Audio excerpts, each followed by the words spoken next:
La deuxième nuit de la convention nationale républicaine du président américain Donald Trump était une affaire de famille.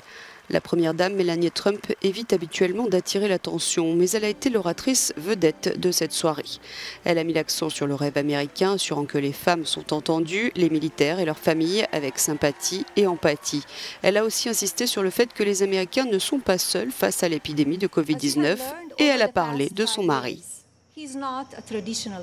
Comme vous l'avez appris au cours des 5 dernières années, il n'est pas un politicien traditionnel. Il ne parle pas, il exige des actions et obtient des résultats.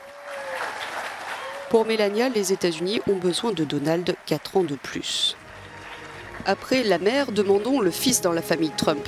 Eric a affirmé que son père avait tenu toutes ses promesses. Le président Reagan a déclaré « La liberté n'est jamais à plus d'une génération de l'extinction. Elle doit être défendue et protégée. C'est un combat que nous menons en ce moment même et c'est un combat que seul mon père peut gagner. » L'économie, le mur, l'armée, les accords commerciaux, les réductions d'impôts, les juges de la Cour suprême, les hôpitaux de vétérans, les médicaments sur ordonnance, le choix de l'école, le droit d'essayer, le déménagement de notre ambassade à Jérusalem, la paix au Moyen-Orient, les guerres ont enfin pris fin.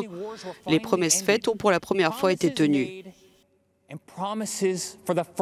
À 10 semaines du jour des élections et à l'approche du vote anticipé, Trump est de plus en plus contraint de remodeler sa campagne. Dans les sondages, il perd la course à la présidence au profit du démocrate Joe Biden.